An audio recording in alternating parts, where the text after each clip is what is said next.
전체 1, 2, 3강을 또 서론에서 정리를 해 주셨습니다. 여러분 메모하신 노트를 한번 펴보시고 잠깐 정리하는 시간 또 기도하는 시간을 우리 갖고 마치도록 하겠습니다. 우리 오늘 3강의 제목은 참된 부흥, 빛의 이정표입니다. 그냥 부흥을 시키자가 아니라 참된 부흥이 필요하다. 왜냐하면 재앙을 맞아가야 되기 때문에. 이것을 위해 성경은 빛의 이정표를 알리고 계신데요. 이것을 위한 창조적 기도, 재창조의 기도 속으로 들어가라 말씀하십니다. 우리 1강을 다시 한번 정리하셨죠? 빛만이 어둠을 이길 수 있기 때문에 빛의 망대가 필요하다. 지금 세상은 영육 간에 어두워져 가고 있지 않습니까? 부정할 수 없는, 부인할 수 없는 사실이지 않습니까? 정말 빛의 망대가 필요하고요.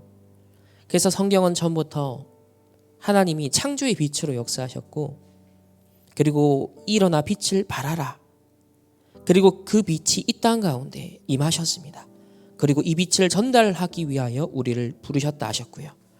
그렇다면 이 빛의 망대를 세우고 또 누리는 24, 25 영혼, 남은 자, 남는 자, 남을 자, 남길 자의 기도가 시작되어야 된다. 이게 1강 말씀이었습니다. 그래서 교회의 3가지 뜰, 그것이 중요한 빛의 망대를 결국 역할을 하게 되는 것이죠. 2강의 핵심으로 설명하신 것은 순례자의 기도입니다. 하루에 한 번은 꼭 깊은 시간, 깊은 기도 속으로 들어가시라. 우리가 나이가 드신 분들은 또 병에 걸리지 않도록, 또 병에 걸려도 이길 수 있는 힘을 얻도록, 렘넌트들은 공부하고 미래를 준비해야 되니 뇌를 살릴 수 있도록 하루에 한 번은 꼭 깊은 기도, 집중의 비밀 가져야 된다. 이때 하나님은 교회를 살리고 선교할 수 있고 렘넌트를 키울 수 있는 경제를 회복시키신다.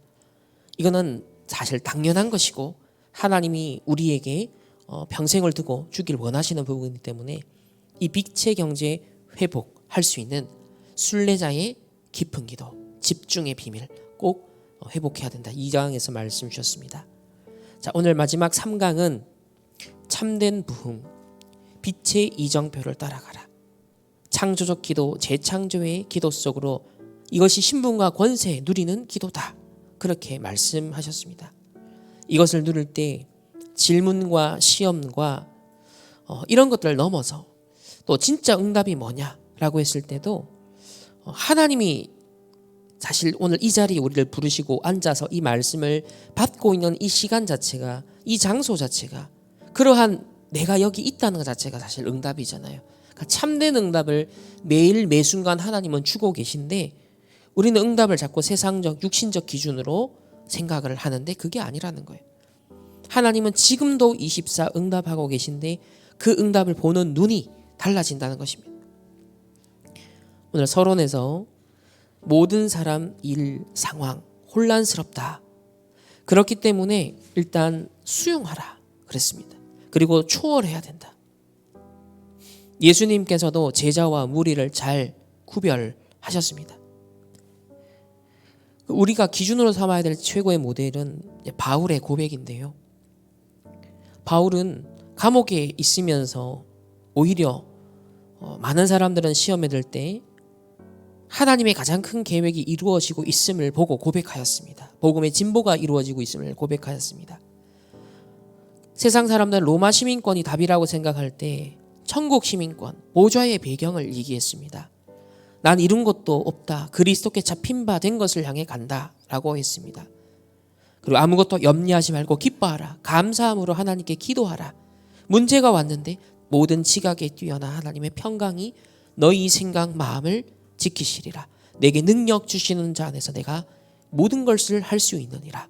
우리의 영적 현 주소가 어디에 있느냐. 그 문제, 근심, 걱정에 있는 것이 아니라 그리스도 예수 안에, 내게 능력 주신 자 안에, 이것이 우리의 영적 현 주소, 바울이 끝까지 누렸던 비밀입니다. 왜 그러면 이 바울의 고백이 중요할까요? 우리는 바울처럼 군데군데 어둠을 몰아내는 빛의 망대를 세워야 되겠고, 그리고 이 빛의 이정표를 따라 참된 부흥의 응답을 받아야 되기 때문입니다. 본론에서 지금 무슨 일이 일어나고 있는지를 알아야 된다. 지금 우리가 기도할 때 어떤 일이 일어나고 있는지를 알아야 된다. 그 첫 번째로 속지 말라. 보좌의 배경이 일어나고 있다. 40일 동안 하나님 나라의 일에 대해서 말씀하셨다. 우리가 어떤 응답이 온다 했을 땐 반드시 영적인 것이 먼저 응답으로 오게 되어진다. 사람이 그냥 자살하는 것이 아니다. 영적 사망이 일어났기 때문에, 영적 죽음이 먼저 왔기 때문에 그렇게 되는 것이다. 그래서 우리는 인본주의도 경쟁도 속이는 것도 할 필요 없이 영적인 것이 먼저 되어질 때 참응답이 온다라는 것을 꼭 잊지 말고 속지 말라. 왜? 세상은 이 영적인 걸 모르고 있고 영적인 걸 틀리게 알고 있고 경쟁해서 속여서 잘 되기만 하면, 우선 효과만 있으면 그 일부터 하려고 하잖아요. 그게 아니라 영적인 것이 먼저 내 속에서 일어나야 되는 거예요. 영적인 응답이 먼저 시작돼야 돼요. 그래야 그게 우리의 육신에도 힘으로 나타나게 된다는 것입니다. 왜? 우리는 보좌의 배경을 갖고 있기 때문에.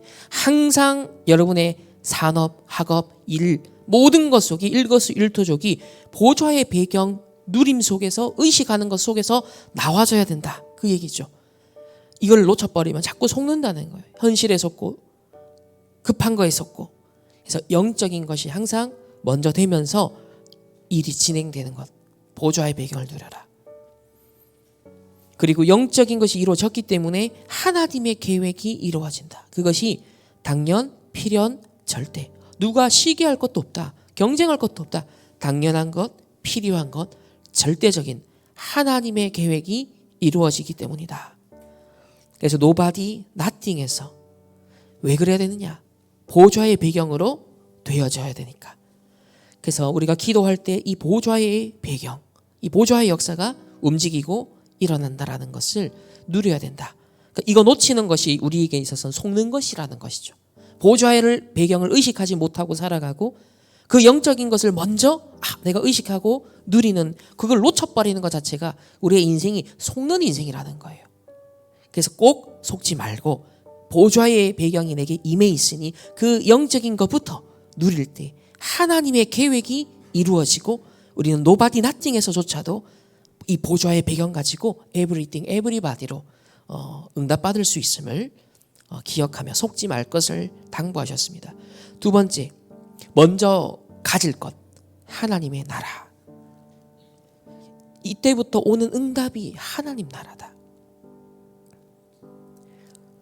미리 누리는 것이 바로 일곱 망대. 하나님의 나라를 미리 누리는 것이 일곱 망대 누리는 기도다. 일곱 망대, 성삼위 하나님이 나에게 말씀으로, 구원으로, 기도로, 전도로 역사하옵소서. 그것부터 시작하여서 교회의 세 가지 뜰의 응답까지. 이게 하나님의 나라의 어떤 면에서는요, 굉장히 모델적인 내용이거든요. 그래서 우리 교회의 세 가지 뜰, 하나님의 나라가 이루어지는 현장이라는 것입니다. 시스템이 되는 것이죠. 그래서 하나님의 나라를 미리 누리는 일곱 망대, 누리는 기도. 그리고 미리 응답을 받게 되는 일곱 여정. 미리 힘을 얻는 일곱 이정표. 이것을 2025년을 시작하는 우리에게 꼭 먼저 가져야 된다. 먼저 소유하고 있어야 된다. 미리 누리고 미리 응답받고 미리 힘을 얻고 있어야 된다. 그게 하나님 나라를 먼저 누리는 것임을 말씀하셨습니다. 세 번째는, 그러면 하나님 나라의 그 일이 이루어진다. 그 빛의 이정표, 빛의 이정표라고 표현하셨습니다. 성경의 그 증거가 참 무수한데요. 초대교회, 특히 바울을 중심으로 일어났던 그 모든 사역이 이 빛의 이정표를 따라 로마 복음화, 로마를 정복하는 그 응답이 일어나는 것을 보여주고 있습니다.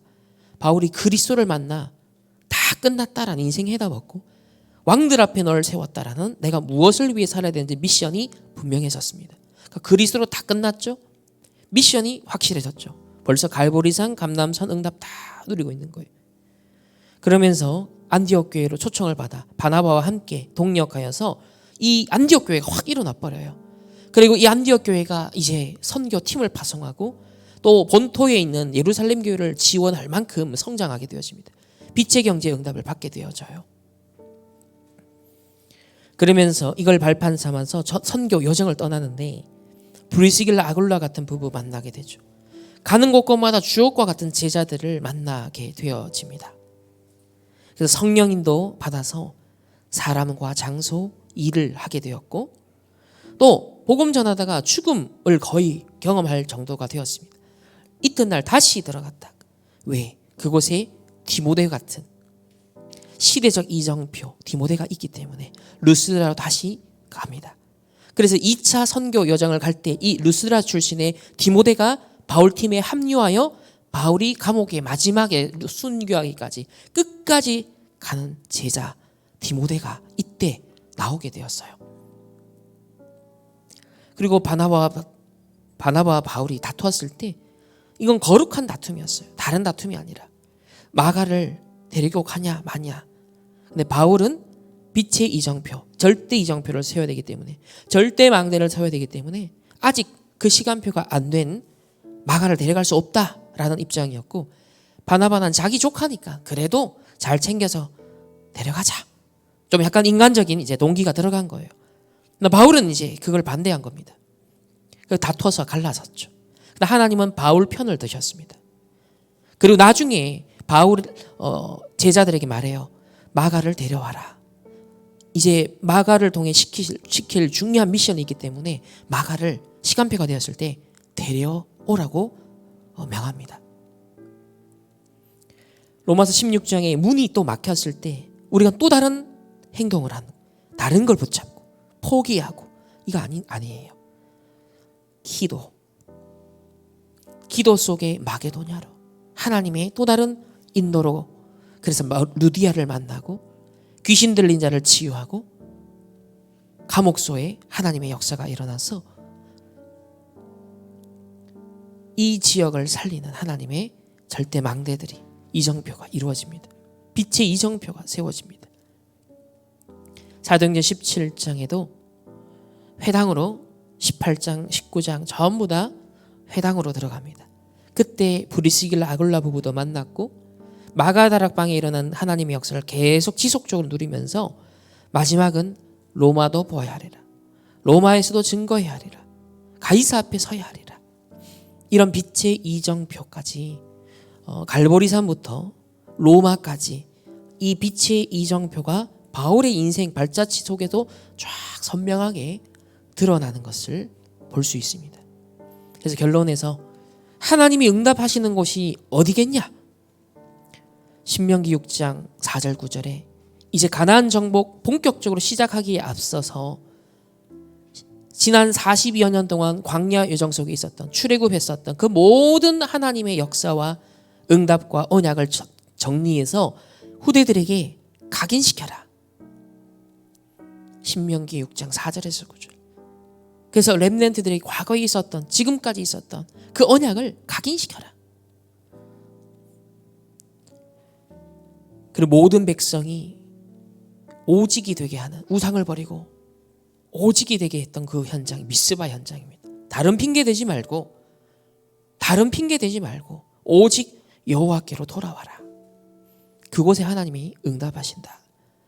역대상 29장에는 다윗이 평생 기도 속에 성전을 준비했는데 이 다윗에게 모든 것을 몰아가셨습니다. 이 다윗에게 필요한 절대 제자들, 일꾼들, 장군들 하나님 다 붙이셨고 경제도 몰아가셨고 하나님이 이 다윗 한 사람이 언약 잡고 이 빛의 이정표, 성전 준비한 빛의 이정표 따라 그 시대의 미션을 갖고 갔는데 하나님 모든 걸 몰아가셨다 했습니다. 그래서 하나님이 777 기도만 했는데 여러분에게 응답하실 거다. 올해는 놓치지 마라. 저희 충만교회도 작년부터 금토일 시대, 특히 금요 힐링 캠프 777 기도 이것만 계속 편집하고 계속 집중하고 하는 중에 하나님께서 원단 언약 그대로 237 5천 종족의 제자들을 붙여주시고 이들을 양육할 수 있고 그들을 치유하고 서밋으로 세울 수 있는 문을 열어주십니다. 도단성 운동하는 그곳에 하나님 모든 걸 가지고 가셨다. 도단성은 신학생들을 키우는 곳입니다. 4세대 지도자들을 키우는 현장입니다. 저희 충만교회도 RTS 또 해외 여러 RTS 신학교 연결되어 있습니다. 이 도단성 운동하는 것에 모든 것을 하나님은 가지고 가셨다. 이사야 62장 파수꾼인 여러분에게 하나님은 모든 것을 가지고 가셨다. 지금 우리나라 보시오. 정치를 봐도 사회를 봐도 지금 막 무한 우리 그런 재앙 현장을 보면서도 뭐가 느껴지십니까? 아, 참 파수꾼이 너무 중요하다. 영적인 파수꾼의 역할이 너무 중요하다. 전 세계가 우리나라도 이 재앙과 어둠으로 드리워지고 있는 이때에 하나님 빛의 파수꾼으로 내가, 내 산업이, 내 학업이, 내 인생이, 우리 교회가, 우리 단체가 하나님 쓰임받기를 원합니다. 여기에 하나님은 응답하신다 했습니다. 그리고 최고의 것, 진짜 것을 어디에 몰아가시느냐? 실제 3가지 뜰이 있는 교회. 금토일 시대 열리는 교회. 묵상 시대, 네피림에게 빼앗긴 것 다 되찾을 수 있는 묵상 시대 여는 교회. 그쪽으로 하나님은 모든 것을 가져가실 것이다. 원래 더 본격화할 부분이겠죠. 그리고 하나님이 정말 원하시는 것. 아까 전에 소돔과 고모라가 멸망한 이유가 보통은 막 죄가 관영해서 극심한 뭐 동성애 문제나 여러 가지 막 근데 잘 이해하셔야 될 건 창세기 3장 사건 이래 6장에 보면은 사실은 오늘날보다 더 심각한 상황이었죠. 그러니까 역사 속에는요 늘 그 일은 반복이 돼요. 창세기 3장 하나님을 떠난 인간 자체가 흑암이거든요. 그런 가정 사회 자체가 흑암이거든요. 그러니까 죄가 관영할 수밖에 없는 건 당연한 거예요. 창세기 3장 사건 이후로. 근데 뭐가 없기 때문이었냐 그랬냐면 의인 10명이 없기 때문이라고 얘기를 하셨어요. 죄가 많아서가 아니라 죄가 많은 건 당연한 거예요. 우리가 천국 가기 전까지는 이 땅에 죄가 충만하고 가득한 세상을 살아가는 게 당연한 거예요. 그것을 피할 곳이 어디 있습니까? 사단이 역사하지 않는 곳이 어디 있습니까? 맞잖아요. 말세 심할이 될수록 그 현상이 더 우리 인간 편에서 심하게 보일 뿐인 것이죠. 근데 그게 기준이 아니라는 거예요. 그곳에서도 빛을 발할 수 있는 의인이 있느냐는 거죠. 그곳에서도 빛을 발해서 재앙 맞고 살릴 수 있는 빛의 망대, 빛의 절대제자 이정표 가지고 교회가 있냐? 그 3가지 뜰이 있냐? 그 의인, 이게 오늘 키포인트입니다. 중요한 거예요.